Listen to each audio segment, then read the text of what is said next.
ಅಯ್ಯಯ್ಯೋ ಅಯ್ಯಯ್ಯೋ ಅನ್ಯಾಯ ಅನ್ಯಾಯ ಅಯ್ಯಯ್ಯೋ ಅಯ್ಯಯ್ಯೋ ಅನ್ಯಾಯ ಅನ್ಯಾಯ ಏನೇ ಬರಲಿ ಒಗ್ಗಟ್ಟಿರಲಿ ಏನೇ ಬರಲಿ ಒಗ್ಗಟ್ಟಿರಲಿ ಬೇಕೇ ಬೇಕು ನ್ಯಾಯ ಬೇಕು ಬೇಕೇ ಬೇಕು ನ್ಯಾಯ ಬೇಕು.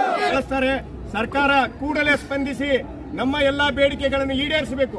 ಒಂದು ವೇಳೆ ಈಡೇರಿಸಿದಲ್ಲಿ ನಾಳೆ 12ನೇ ತಾರೀಕಿಗೆ ರಾಜ್ಯದ ರಾಜಧಾನಿಯಾದಂತಹ ಬೆಂಗಳೂರಲ್ಲಿ ಇವತ್ತು ಫ್ರೀಡಂ ಪಾರ್ಕ್ನಲ್ಲಿ ಏನಪ್ಪಾ ಅಂತಂದ್ರೆ ನಾವು ಹೋರಾಟವನ್ನು ಮಾಡ್ತಾ ಇದ್ದೇವೆ. ಅದಕ್ಕೂ ಸರ್ಕಾರ ಮಣಿಲಿಲ್ಲಪ್ಪ ಅಂತಂದ್ರೆ ನಾವು ಶಾಲೆಗಳನ್ನು ಬಂದ್ ಮಾಡಿ ಇವತ್ತು ಸರ್ಕಾರ ಏನೇ ಕ್ರಮ ತಗೊಂಡ್ರು ಕೂಡ ನಾವು ಅದಕ್ಕೆ ಸಿದ್ಧರಿದ್ದೇವೆ ಅನ್ನುವಂತ ಮಾತು.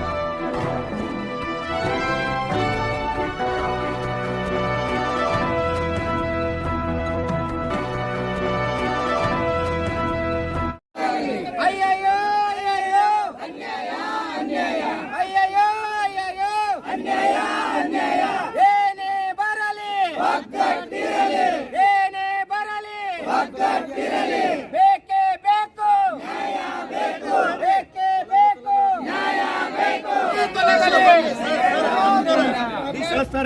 ಸರ್ಕಾರ ಕೂಡಲೇ ಸ್ಪಂದಿಸಿ ನಮ್ಮ ಎಲ್ಲಾ ಬೇಡಿಕೆಗಳನ್ನು ಈಡೇರಿಸಬೇಕು. ಒಂದು ವೇಳೆ ಈಡೇರಿಸಿದಲ್ಲಿ ನಾಳೆ 12ನೇ ತಾರೀಕಿಗೆ ರಾಜ್ಯದ ರಾಜಧಾನಿಯಾದಂತಹ ಬೆಂಗಳೂರಲ್ಲಿ ಇವತ್ತು ಫ್ರೀಡಂ ಪಾರ್ಕ್ನಲ್ಲಿ ಏನಪ್ಪಾ ಅಂತಂದ್ರೆ ನಾವು ಹೋರಾಟವನ್ನು ಮಾಡ್ತಾ ಇದ್ದೇವೆ.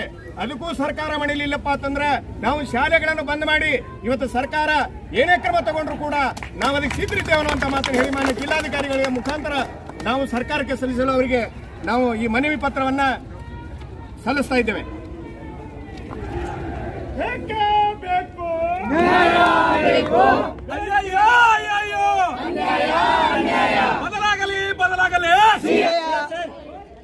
ಎಲ್ಲ ತಾಲೂಕುಗಳಿಂದ ಆಗಮಿಸಿದಂತ ನನ್ನೆಲ್ಲ ಶಿಕ್ಷಕ ಸಂಘಟನೆಯ ಅಧ್ಯಕ್ಷ ಪದಾಧಿಕಾರಿಗಳೇ, ಪ್ರತಿನಿಧಿಗಳೇ ಹಾಗೂ ಎಲ್ಲ ಶಿಕ್ಷಕ PH ಶಿಕ್ಷಕ ಬಾಂಧವರೇ, ಇವತ್ತು ಹೋರಾಟದ 2ನೇ ಹಂತವಾಗಿ ಇವತ್ತು ನಾವು ಜಿಲ್ಲಾಧಿಕಾರಿಗಳಿಗೆ ನಮ್ಮ ಬೇಡಿಕೆಗಳ ಕುರಿತಾಗಿ ಮನವಿಯನ್ನು ಸಲ್ಲಿಸ್ತಾ ಇದ್ದೇವೆ. ಒಂದು 2 ಮಾತಲ್ಲಿ ಮುಗಿಸ್ತಾ ಇದ್ದೀನಿ. ನಾವು ಪ್ರಾಥಮಿಕ ಶಾಲಾ ಶಿಕ್ಷಕರಾಗಿ ನೇಮಕಾತಿ ಆದಾಗ ನಾವು 1ರಿಂದ 7ನೇ ವರ್ಗಕ್ಕೆ ಬೋಧನೆ ಮಾಡ್ಲಿಕ್ಕೆ ನೇಮಕಾತಿ ಆಗಿದ್ದೇವೆ. ಒಂದು ವಿಷಯ ಹೇಳ್ತೀನಿ ನೋಡ್ರಿ, 2006ನೇ ಇಸ್ವಿಯಲ್ಲಿ NPS ಬಂತು. ಅದನ್ನ ನಮಗೆ ಅನ್ವಯ ಮಾಡಲಿಲ್ಲ. ನಮಗೂ ಮಾಡಬೇಕಾಗಿತ್ತಲ್ಲ NPS.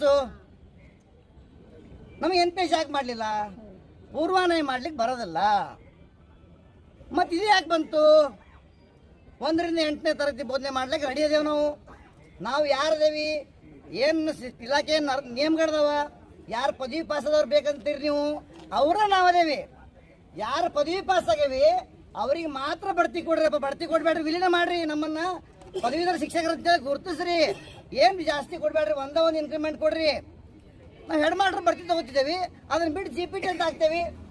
ಆ ಬೋಧನೆಯನ್ನು ಮಾಡ್ಲಿಕ್ಕೆ ನಾವು ಸಶಕ್ತ ಅದೇವಿ. ನಮ್ಮ ಮಿತ್ರ ಪ್ರವೀಣ್ ಪತ್ತಾರ್ ಭಾಷೆ ಅಂತ ಹೇಳಿರವ ಏನಪ್ಪ ಅಂತಂದ್ರೆ, ಬೇರೆ ಬೇರೆ ಇಲಾಖೆಯಲ್ಲಿ ಹೈಸ್ಕೂಲ್ ಆಗಿರ್ಬೋದು, PU ಕಾಲೇಜ್ ಆಗಿರ್ಬೋದು, ಪದವಿ ಕಾಲೇಜ್ ಆಗಿರ್ಬೋದು, ನೀವು PhD ಮುಗಿಸ್ಲಿಕ್ಕೆ, MEd ಮುಗಿಸ್ಲಿಕ್ಕೆ, MPhil ಮುಗಿಸ್ಲಿಕ್ಕೆ, B.Ed ಮುಗಿಸ್ಲಿಕ್ಕೆ ಸರ್ಕಾರೇ ಹಣ ಕೊಟ್ಟು ಓದ್ಲಿಕ್ಕೆ ಕಳಿಸ್ತದ. ಪಾಠ ಬೋಧನೆ ಮಾಡೋದು ಬಿಟ್ಟು 2 ವರ್ಷ ನಿಯೋಜನೆ ಮಾಡಿ ಪದವಿ ಮಾಡ್ಕೊಂಬರ್ರಿ ಅಂತ ಹೇಳಿದ್ರು. ಈ ಯೋಜನೆ ಜಾರಿಗೆ ಬರ್ತಾ ಇರ್ಬೇಕು. ನಮ್ಮ ಇಲಾಖೆ ಸಹಿತ ನಮ್ಮ ಪ್ರಾಥಮಿಕ ಶಾಲಾ PH ಶಿಕ್ಷಕರಿಗೆ GPT ಅಂತ ಪರಿಗಣನೆ ಮಾಡ್ತೇವೆ. ವಿಶೇಷ ಶಿಕ್ಷಕರನ್ನು ತಯಾರು ಮಾಡ್ತೇವೆ, ತರಬೇತಿಯನ್ನು ಕೊಡ್ತೇವೆ. ನೀವು BA ಪಾಸ್ ಆಗ್ರಪ್ಪ, ಯಾರು ಪಾಸ್ ಆಗಿಲ್ಲ ಅಂತೇಳಿ ಸುಮಾರು ಶಿಕ್ಷಕರಿಗೆ BA ಓದ್ಲಿಕ್ಕೆ ಕೊಟ್ಟಿದ್ದಾರೆ, ವೇತನ ಸಹಿತವಾಗಿ. ಅದನ್ನ ಮಧ್ಯದಲ್ಲಿ ನಿಲ್ಲಿಸ್ಬಿಟ್ಟು 2016ರಲ್ಲಿ GPT ಶಿಕ್ಷಕರ ನೇಮಕಾತಿ ಮಾಡ್ಕೊಂಡ್ಬಿಟ್ರು. ಏನು ಅವಶ್ಯಕತೆ ಇರಲಿಲ್ಲ. ಮಾಡ್ಕೊಡ್ರಿ, ಅವ್ರಿಗೆ GPT ಅನ್ಬಾರ್ದಾಗಿತ್ತು ನೀವು. ಯಾಕಂತಂದ್ರೆ ನಾನು ನೇಮಕಾತಿ 1994 ಇಶ್ಯೂ ಆಗಿದ್ದೀನಿ. ಅವತ್ತು ನನ್ನ ಜೊತೆಗೆ ಒಬ್ಬರು ಮೇಡಮ್ ಇದ್ರು, ನಮ್ಮ ಹೆಡ್ ಮಾಸ್ಟರು. ಅವರು 7ನೇ ವರ್ಗದ ಮುಲ್ಕಿ ಪರೀಕ್ಷೆ ಪಾಸ್ ಆದವರಿದ್ರು. ಅವರು PH ಶಿಕ್ಷಕರ. ನಂತರ ಬಂದರು ಬರೀ SSLC. ಅವ್ರು TCH ಆಗಿಲ್ಲ, D.Edನೂ ಆಗಿಲ್ಲ. ಬರೀ SSLC ಮಾಡಿದವ್ರನ್ನ ಪ್ರಾಥಮಿಕ ಶಾಲಾ ಶಿಕ್ಷಕ ತೊಗೊಂಡ್ರು. ಅವ್ರಿಗೂ ಅದೇ ಸ್ಕೇಲ್ ಕೊಟ್ಟರು, ಮುಲ್ಕಿ ಪರೀಕ್ಷೆ ಕೊಟ್ಟವ್ರಿಗೆ. ಮುಂದೆ ನಾವು ಬಂದೇವಿ, ITC ಅವರು, TCHನವರು, D.Edದವರು ಬಂದೇವಿ. ನಮಗೇನು ವೇತನದಲ್ಲಿ ವ್ಯತ್ಯಾಸ ಮಾಡಿದಾರ? ಸ್ಕೇಲಲ್ಲಿ ಬೇರೆ ಮಾಡಿದಾರ? ಆ ಮುಲ್ಕಿ ಪರೀಕ್ಷೆದವ್ರ ಜೊತೆಗೇ PUC, D.Ed ಪಾಸ್ ಆದವ್ರು ಸಹಿತ ವೇತನ ಕೊಟ್ಟರು, ಸಮಾನ ಒತ್ತು ಕೊಟ್ಟರು. ನಿಮಗೆ ಡಿಗ್ರಿ ಅವ್ರು ಬೇಕಾಗಿದ್ದಾರ? ಡಿಗ್ರಿ ಅವ್ರು ಇದೇ ಸ್ಕೇಲ್ ತುಂಬ್ಕೋಬೇಕಾಗಿತ್ತು, ಪರಿಹಾರ ಬಿಡ್ತಿತ್ತು. ಇದು ಯಾರು ಮಾತು ಕೇಳ್ಕೊಂಡು ಮಾಡಿದ್ರು ಈ GPT ಅನ್ನೋದಂತ ಬಂದು ಸೇರಿದ ಮೇಲೆ C&R ಬದಲಾವಣೆ ಆದಮೇಲೆ ಎಲ್ಲರಿಗೂ ಮನವರಿಕೆ ಆಗಿದ್ದು ಇದೊಂದು ಕರಾಳವಾದಂಥ ನೀತಿ ಅಂತೇಳಿ. ಅದಕ್ಕಂತ ಬಹಳಷ್ಟು ತಡ ಆಗಿದೆ, ಈಗ ಬಹಳಷ್ಟು ತಡ ಆಗಿದೆ. ಯಾರು ತಪ್ಪಾಗ್ಯದ ಒಂದು ಇವತ್ತು ಪರಿಗಣಿಸಿ ಮಾಡಬೇಡ್ರಿ. ಇನ್ನು ಮ್ಯಾಗ ಹೋರಾಟ ನಿಲ್ಲಿಸ್ತಕ್ಕದಲ್ಲ. ಇನ್ನು ಮ್ಯಾಗ ನಾವು ಯಾರು ಪದವೀಧರ ಪ್ರಾಥಮಿಕ ಶಾಲಾ ಶಿಕ್ಷಕರಿದ್ದೇವೆ, ನಮ್ಮನ್ನು ಇದ್ದ ಸ್ಥಳದಲ್ಲಿನೇ ತಕ್ಷಣವೇ ಇದ್ದ ಸ್ಥಳದಲ್ಲಿನೇ ಪದವೀಧರ ಶಿಕ್ಷಕರಂದು ಪರಿಗಣಿಸಿ ವಿಲೀನ ಮಾಡಬೇಕು. ಯಾವುದು ಮೊದಲು ಅಂದ್ರೆ ನೇಮಕಾತಿ ಮೊದಲು ಅಥವಾ ಪದವಿ ಮುಗಿಸ್ಕೊಂಡಿದ್ದ ಮೊದಲು ಆ ದಿನಾಂಕವನ್ನೇ ನಮ್ಮ ಸೇವಾಶ್ರೇಷ್ಠತೆಯನ್ನು ಹಿಡಿಬೇಕು. ಈಗ GPT ಶಿಕ್ಷಕರು ಒಂದು ಅವ್ರದ್ದೊಂದು ವೇತನ ಸ್ಕೇಲೇ ಬೇರೆ ಅದ. ಅವ್ರು ನಮ್ಮ ಹಿರಿಯರೇ ಹೌದು. ಈಗ ಇವತ್ತು ನಾವು ಒಪ್ಕೋಬೇಕಾಗ್ತದ, ಅವ್ರು ನಮ್ಮ ಹಿರಿಯರು. ಈಗ ಮಾಡಿಬಿಟ್ರಿ ಏನು ಮಾಡೋದಾಗ ಆಗೋದಿಲ್ಲ, ಅವ್ರನ್ನ ತೆಗಿಯಂತೂ ನಾವು ಹೇಳೋದಿಲ್ಲ. ಇವತ್ತೇನು ಮಾಡ್ರಪ್ಪ, ಅವರಷ್ಟೇ ಕ್ವಾಲಿಫೈಡ್ ನಾವು ಅದೇವಿ, ಯಾರದೇ ಅವ್ರಿಗೆ ಅಟ್ಟನೆ ಮಾಡ್ರಿ. ಏನು ಮಾಡ್ರಪ್ಪ, ಇದ್ದ ಸ್ಥಳದಲ್ಲಿ ನಾವು GPT ಅಂತ ಪರಿಗಣನೆ ಮಾಡ್ರಿ. ಏನು ಹೋಗ್ತೈತೆ ನಿಮ್ಮದು, ಅವ್ರಿಗೆ ಪಗಾರ ಎಷ್ಟು ಕೊಡ್ತೀರಿ, ನಮಗೆ ಪಗಾರ ಎಷ್ಟು ಕೊಡ್ತೀರಿ, ಒಂದೇ ಒಂದು ಇನ್ಕ್ರಿಮೆಂಟ್ ಹೆಚ್ಚಿಗೆ ಕೊಡ್ರಿ ನಮಗೆ ಅಂಥೇಳಿ ನಮ್ಮ ಬೇಡಿಕೆ ಅದ. ಈ ಎಲ್ಲ ನಮ್ಮ ಒಂದು ಬೇಡಿಕೆಯನ್ನು ಸರ್ಕಾರ ಮಟ್ಟದಲ್ಲಿ ಸಹಿತ ನಮ್ಮ ರಾಜ್ಯ ಸಂಘದವರು ಮಾತಾಡ್ತಾ ಇದ್ದಾರೆ. ಅವರು ಸ್ವಲ್ಪ ಸಕಾರಾತ್ಮಕ ಸ್ಪಂದಿಸಿದ್ದಾರೆ. ನಾವು ದೊಡ್ಡ ಪ್ರಮಾಣದಲ್ಲಿ ಪ್ರೆಷರ್ ಆಗಿ ಎಲ್ಲ ಬೇಡಿಕೆ ಈಡೇರಬೇಕಂತಂದ್ರೆ ನಾವು ಇನ್ನಷ್ಟು ದೊಡ್ಡ ಪ್ರಮಾಣದಲ್ಲಿ ನಾವು ಫ್ರೀಡಮ್ ಪಾರ್ಕಲ್ಲಿ ಕೂಡಬೇಕಾಗಿದೆ 12ನೇ ತಾರೀಕು ದಿವಸ. ಆ 12ನೇ ತಾರೀಕು ಹೋರಾಟ ಇಲ್ಲಿ ಬಿಜಾಪುರ ಜಿಲ್ಲಾ ಮಟ್ಟದಲ್ಲಿ ಮಾಡಿದ್ರೆ ನಾವು ಇಲ್ಲಿ ಒಂದು 400-500 ಜನ ಕೂಡ್ತಾ ಇಲ್ಲ. ಬೆಂಗಳೂರು ಲಕ್ಷಾಂತರ ಜನ ಕೂಡಬೇಕಾಗ್ಯದ. ಸುಮಾರು 1,12,000 ಮಂದಿ PhD ಇದೇವೆ ನಾವು ರಾಜ್ಯದೊಳಗೆ. ಇವತ್ತು ನಾವು ಸುಮಾರು ಒಂದು 50,000 ಜನ ಆದರೂ ಕೂಡಬೇಕಾಗ್ಯದ. ಆವಾಗ ಮಾತ್ರ ನಮ್ಮ ಇನ್ನೊಂದು ಉಳಿದಂಥ ಬೇಡಿಕೆ ಏನಾಗಿರುತ್ತೆ. ಇವತ್ತು ನೀವು ಮುಖ್ಯ ಬಡ್ತಿಯನ್ನು ಕೊಡ್ತಾ ಇಲ್ಲ. ಈಗ ಯಾಕೆ ಕೊಡ್ತಾ ಇಲ್ಲಪ್ಪ ಅಂದ್ರೆ ನಮ್ಮಿನ್ನು ಮ್ಯಾಗಿನ ಸ್ಕೇಡ್ರನ್ನ ಅವ್ರದವ್ರು ಅವ್ರು GPT ಅವರು ಅವ್ರಿಗೆ ಕೊಡಬೇಕಾಗ್ತದೆ. ನಮ್ಮನ್ನು ವಿಲೀನ ಮಾಡ್ಲಿಕ್ಕಂದ್ರೆ ಅವ್ರಿಗೆ ಕೊಡಬೇಕಾಗ್ತದೆ. ಅದು ಏನು ತಪ್ಪಿಲ್ಲ, ಅವ್ರು ಬೇಡೋದು ತಪ್ಪಿಲ್ಲ, ಸಿಗ್ತದಂದ್ರೆ ಬೇಡತ್ತಾರ ಅವರು. ಅದಕ್ಕಂತೇಳಿ ನಾವು ಹೆಡ್ ಮಾಸ್ಟರ್ ಆಗೋದಿಲ್ಲ, ನಾವು ಪ್ರೌಢಶಾಲೆಗೆ ಹೋಗೋದಿಲ್ಲ, ನಾವು ಯಾವ ಹಿರಿಯ ಪ್ರಾಥಮಿಕ ಶಾಲೆ ಕಲಿಸಲಿಕ್ಕೂ ಅವಕಾಶ ಇಲ್ಲ. ಈ ಒಂದು ಹೋರಾಟ ವಿಫಲ ಆಗಿದೆ ಆದ್ರೆ ಎಲ್ಲರೂ ಸ್ವಲ್ಪ ಲಕ್ಷ ಇಟ್ಟು ಕೇಳ್ರಿ. ತಮ್ಮಲ್ಲಿ ಕಿಚ್ಚು ಬರಲಿ, ಏನು 1,000, 2,000, 4,000 ರೂಪಾಯಿ ವಿಚಾರ ಮಾಡಬೇಡ್ರಿ. ದಯಮಾಡಿ ನಿಮ್ಮದು ಸ್ವಲ್ಪ ಶ್ರಮ ಇರಲಿಲ್ಲ ಈ ಹೋರಾಟದಲ್ಲಿ, ತಮ್ಮದು ಪಾಲು ಇರಲಿ. ತಾವೆಲ್ಲರೂ ತಮ್ಮ ಗೆಳೆಯರನ್ನ, ತಮ್ಮ ಸಹಪಾಠಿಗಳನ್ನ, ತಮ್ಮ ಜೊತೆಗೆ ಪಾಠ ಮಾಡೋರನ್ನ, ತಮ್ಮ ಶಾಲೆ ಶಿಕ್ಷಕರನ್ನ ಎಲ್ಲರನ್ನೂ ಕರ್ಕೊಂಡು 12ನೇ ತಾರೀಕು ದಿವಸ ಫ್ರೀಡಮ್ ಪಾರ್ಕ್ ಸೋಮವಾರ ದಿವಸ ಬೆಂಗಳೂರಿನ ಫ್ರೀಡಮ್ ಪಾರ್ಕಕ್ಕೆ ತಾವು ದಯಮಾಡಿ ಎಲ್ಲರೂ ಬರಬೇಕು, ದೊಡ್ಡ ಸಂಖ್ಯೆಯಲ್ಲಿ ಸೇರಬೇಕು. ನಮ್ಮ ಬೇಡಿಕೆ ಏನಪ್ಪ ಅಂದ್ರೆ ಯಾರು ಪದವೀಧರಾಗಿದ್ದಾರಲ್ಲ ಅವ್ರನ್ನ ವಿಲೀನಗೊಳಿಸಬೇಕು, ಅವ್ರನ್ನ GPT ಶಿಕ್ಷಕರನ್ನು ಕರಿಬೇಕು, ಅವ್ರಿಗೊಂದು ಇನ್ಕ್ರಿಮೆಂಟ್ ಕೊಡಬೇಕು. ಪ್ರಾಥಮಿಕ ಶಾಲೆಯಲ್ಲಿ ಜ್ಯೇಷ್ಠ ಯಾರದ್ದದ ಅವರಿಗೆ ಹೆಡ್ ಮಾಸ್ಟರ್ನ ಕೊಡಬೇಕು. ಮತ್ತು ಯಾರು ಸೀನಿಯರ್ ಐಟಿ ಅದ, ಯಾರು BA B.Ed ಪಾಸ್ ಆಗಿದ್ದಾರೆ ಅವ್ರ ಪ್ರೌಢಶಾಲೆಗೆ ಬಡ್ತಿ ಕೊಡಬೇಕಂತ ಎಲ್ಲ ಬೇಡಿಕೆ ಅದಾವ. ಇವತ್ತು ಎಲ್ಲ ಬೇಡಿಕೆಗಳನ್ನು ನಾವು ಪ್ರಾರಂಭಿಕ ಹಂತವಾಗಿ ಮಾನ್ಯ ಜಿಲ್ಲಾಧಿಕಾರಿಗಳಿಗೆ ಮನವಿ ಸಲ್ಲಿಸೋಣ. ಅವರು ಸರ್ಕಾರಕ್ಕೆ ಆ ವಿಷಯ ಮುಟ್ಟಿಸ್ತಾರೆ. ನಂತರದಲ್ಲಿ ಸೋಮವಾರ ದಿವಸ ಫ್ರೀಡಮ್ ಪಾರ್ಕಲ್ಲಿ ದೊಡ್ಡ ಪ್ರಮಾಣದಲ್ಲಿ ನಾವು ಸೇರಬೇಕಾಗಿದೆ. ತಾವೆಲ್ಲರೂ ಅಲ್ಲಿಗೆ ಆಗಮಿಸಬೇಕಂತ ವಿನಂತಿ ಮಾಡ್ಕೊಂತ ನನ್ನ ಮಾತಾಡಲಿಕ್ಕೆ ಅವಕಾಶ ಕೊಟ್ಟಂತ ನನ್ನೆಲ್ಲ GPT ಮಿತ್ರರಿಗೂ ಸೋದರಿಗೂ ಎಲ್ಲರಿಗೂ ವಂದಿಸಿ ನನ್ನ 2 ಮಾತುಗಳು ಮುಗಿಸ್ತೇನೆ. ಶಿಕ್ಷಕರು GOCC ಬ್ಯಾಂಕ್ ನಿರ್ದೇಶಕರು, ನಮ್ಮ ಎಲ್ಲ ಸಂಘಟನೆ ನೇತೃತ್ವ ವಹಿಸಿದಂಥ ಲೀಡರ್ಗಳೆಲ್ಲ ಹೇಳಿದ್ದಾರೆ. ನಾವೇ ಹೇಳೋದು ಅಂತ ಏನು ಇಲ್ಲ. ಆದರೆ ಒಂದು ಮಾತ್ರ ನಾನು ತಮಗೆ ಹೇಳಬಲ್ಲೆ, ತನು ಮನ ಧನದಿಂದ ನಾವು ಎಲ್ಲರೂ ಕೂಡ ನಾಳೆ ನಡೆಯುವಂಥ 12ನೇ ತಾರೀಕಿಗೆ ಬೆಂಗಳೂರಿಗೆ ಆಗಮಿಸಬೇಕಾಗುತ್ತದೆ. ಯಾಕಂತ ಹೇಳಿದ್ರೆ ನಮ್ಮ ಈ ಹೋರಾಟ ಒಂದು ವೇಳೆ ವಿಫಲವಾದರೆ ನಾವು ಮುಂದಿನ ದಿನಮಾನಗಳಲ್ಲಿ ಅಂಗನವಾಡಿ ಶಿಕ್ಷಕರಾಗಿ ಪರಿವರ್ತನೆ ಆಗುವಂತ ಚಾನ್ಸ್ ಇದೆ. ದಯವಿಟ್ಟು ನಮಗಂತೂ ಯಾವುದೇ ಕಾರಣಕ್ಕೂ ವೇತನ ಕಡಿಮೆ ಇಲ್ಲ. ಯಾರು ಒಯ್ತಾರೋ ಯಾರು ಬಿಡ್ತಾರೋ ಅವ್ರು ಕರ್ಕೊಂಡು ಹೋಗ್ತಾರೇನೋ ಇವ್ರು ಗಾಡಿ ಮಾಡ್ಯಾರೇನೋ ಅನ್ನೋದಕ್ಕಿಂತ ನಮ್ಮ ವೇತನದಾಗ 4 ದುಡ್ಡು ಖರ್ಚು ಮಾಡೋದ್ರಿಂದ ಕಡಿಮೆ ಆಗಲ್ಲ. ಮುಂದಿನ ದಿನಮಾನದಾಗ ನಮ್ಗೆ ಬರುವಂತ ಕಷ್ಟಗಳನ್ನು ನಾವು ಹೀಗೆ ನಿವಾರಣೆ ಮಾಡ್ಕೋಬೇಕಾದ್ರೆ ನಾವೆಲ್ಲರೂ ಇದರಲ್ಲಿ ಭಾಗವಹಿಸಬೇಕಾಗಿದೆ. ದಯವಿಟ್ಟು ಈಗ PST GPT ಬಗ್ಗೆ ಸವಿಸ್ತರವಾಗಿ ತಮಗೆ ತಿಳಿಸಿದ್ದಾರೆ. ನಾನು ಹೇಳೋದು ಏನಪ್ಪಾ ಅಂದ್ರೆ ಕನಿಷ್ಠ ಪಕ್ಷ ನಮ್ಮ ಫ್ರೀಡಮ್ ಪಾರ್ಕ್ ಮೈದಾನದಲ್ಲಿ ನೋಡ್ರಿ, ನಾವು ಬಹಳಷ್ಟು ನೊಂದ್ಕೊಂಡು ಹೇಳ್ಬೇಕಾಗ್ತದ. ಅಂಗನವಾಡಿ ಅವ್ರಿಗೆ ಸ್ಟ್ರೈಕ್ ಕೊಟ್ರೆ ಇಡೀ ಸರ್ಕಾರ ನಡಗತ್ತದ. ಯಾಕಪ್ಪ ಅಂತಂದ್ರೆ ಅವ್ರದ್ದು ಮಕ್ಕಳು ಮನೆಯವರಿಗೆ ಎಲ್ಲರೂ ಕರ್ಕೊಂಡು ಹೋಗಿ ಅವ್ರು ಕೂತದು ಅವ್ರ ಪೂರ್ತಿ ಬೇಕು ಬೇಡಿಕೆಗಳ ಈಡೇರುವವರೆಗೆ ಅಲ್ಲಿ ಕೆತ್ತುದೇ ಇಲ್ಲ. ನಮ್ಮ ಪರಿಸ್ಥಿತಿ ಹಂಗಿಲ್ಲ, ಯಾರೊಬ್ರು ಮಾಡ್ತಾರೆ. ಈಗ ನೋಡ್ರಿ, ಬಿಜಾಪುರ ನಗರದಲ್ಲಿ ಸಾಕಷ್ಟು PST ಶಿಕ್ಷಕರು 1 ತಾಸು ಬಂದು ಹೋಗ್ಲಿಕ್ಕೆ ಅದಕ್ಕೆ ಅವಕಾಶ ಇಲ್ರಿ. ಎಷ್ಟು ಅಲಕ್ಷತನ ಏನು ಇದು, ಯಾರು ಇಷ್ಟ ಅಲಕ್ಷತನ ಇರಬಾರ್ದು. ಯಾಕಂದ್ರೆ ಈಗ ಯಾರ್ಯಾರು 4-5 ವರ್ಷ ಸರ್ವಿಸ್ ಇದ್ದವ್ರು ಹೆಂಗಾರು ಮಾಡಿ ಹೋಗ್ತಾರೆ.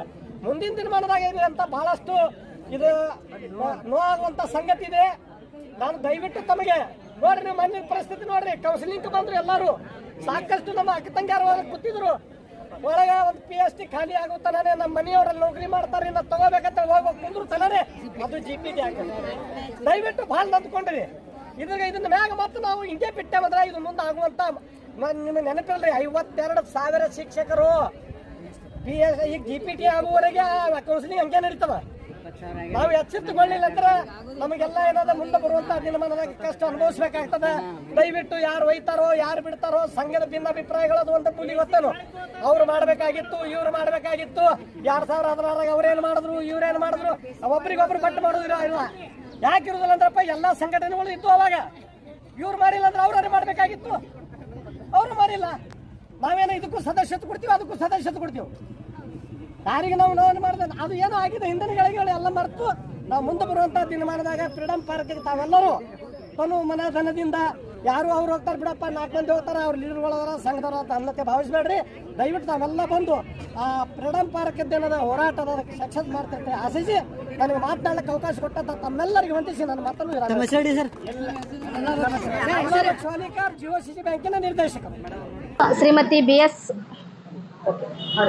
ನಾನು ಶ್ರೀಮತಿ BS ಉಪಾಸೆ ಗುರುಮಾತೆ ಅಂಥೇಳಿ KGHPS ಧಾರವಾಡ ಶಾಲೆಯಲ್ಲಿ ಮುಖ್ಯೋಪಾಧ್ಯಾಯಿನಿಯಾಗಿ ಕೆಲಸವನ್ನು ನಿರ್ವಹಿಸ್ತಾ ಇದ್ದೀನಿ.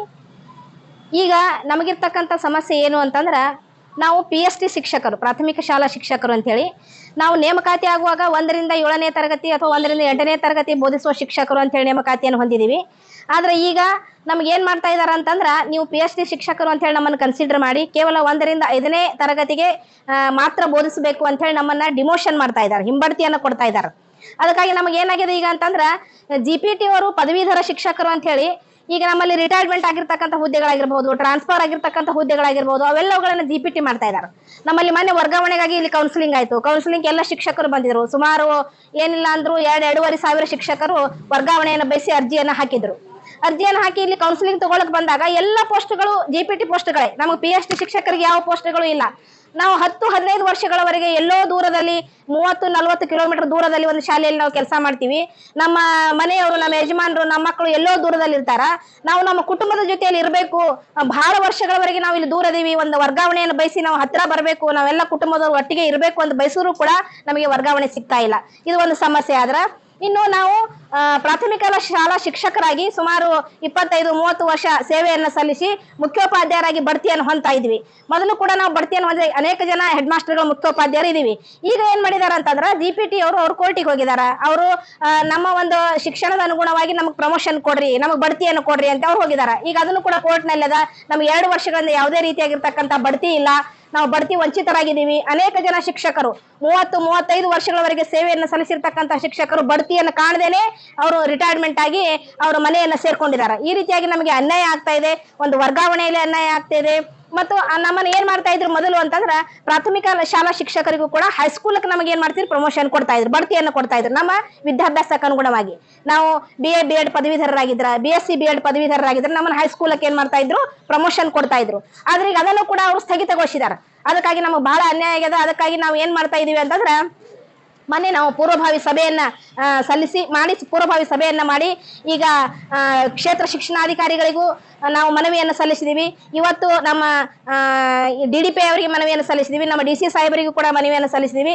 ನಾಳೆ 12ನೇ ತಾರೀಕಿಗೆ ನಮ್ಮ ರಾಜ್ಯದ ರಾಜಧಾನಿಯಾಗಿರ್ತಕ್ಕಂಥ ಬೆಂಗಳೂರಿನಲ್ಲಿ ಫ್ರೀಡಂ ಪಾರ್ಕ್ ನಲ್ಲಿ ದೊಡ್ಡ ಮಟ್ಟದಲ್ಲಿ ನಾವೆಲ್ಲ PST ಶಿಕ್ಷಕರು, ಪ್ರಾಥಮಿಕ ಶಾಲಾ ಶಿಕ್ಷಕರು ಏನದೀವಿ, ನಮ್ಮ ಹಕ್ಕುಗಳಿಗಾಗಿ ನಾವು ಹೋರಾಟವನ್ನು ಮಾಡ್ತಾ ಇದೀವಿ.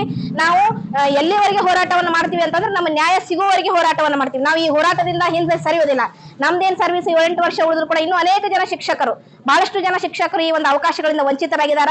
ನಮ್ಮ ಶಿಕ್ಷಕ ಕುಲಕ್ಕೆ ಒಳ್ಳೆಯದಾಗಬೇಕು. ಅವರು ನಾವು ಏನ್ ಮಾಡಿದೀವಿ ಅಂತಂದ್ರೆ ಇಲ್ಲಿವರೆಗೆ ಅವ್ರು ಈಗ GPT ಅವರಿಗೆ ಹೈಯರ್ ಕ್ಲಾಸಿಗೆ 6ರಿಂದ 8 ಕ್ಲಾಸಿಗೆ ಅಂತ ಹೇಳ್ತಾ ಇದ್ದಾರೆ. ನಾವು ಇಲ್ಲಿವರೆಗೆ ನಾವು 1ರಿಂದ 8ರವರೆಗೆ ಕಲಿಸ್ತಾನೆ ಬಂದಿದ್ವಿ. ನಮ್ಮ ಕೈಯಲ್ಲಿ ಕಲ್ತಿರ್ತಕ್ಕಂಥ ಶಿಕ್ಷಕರು GPT ಶಿಕ್ಷಕರಾಗಿದ್ದಾರೆ. ಅದಕ್ಕಾಗಿ ನಮಗೆ ನ್ಯಾಯ ಬೇಕು. ಅದಕ್ಕೆ ಸರ್ಕಾರಕ್ಕೆ ನಾವೇನ್ ಮಾಡ್ತೀವಿ, ಹಕ್ಕೊತ್ತಾಯವನ್ನ ಮಾಡ್ತೀವಿ. ನಮಗೆ ನ್ಯಾಯ ಒದಗಿಸಬೇಕು ಅಂತ ಹೇಳಿ ನಾವು ಕೇಳ್ತೀವಿ ಅಂತ ಹೇಳಿ ನಾನು ಹೇಳಬಯಸ್ತೀನಿ. ನನ್ನ ಹೆಸರು ಭಾರತಿ ಉಪಾಸೆ ಅಂತ ಹೇಳಿ, ಮುಖ್ಯೋಪಾಧ್ಯಾಯಿನಿ, ಸರ್ಕಾರಿ ಹೆಣ್ಣು ಮಕ್ಕಳ ಶಾಲೆ ಧಾರವಾಡ.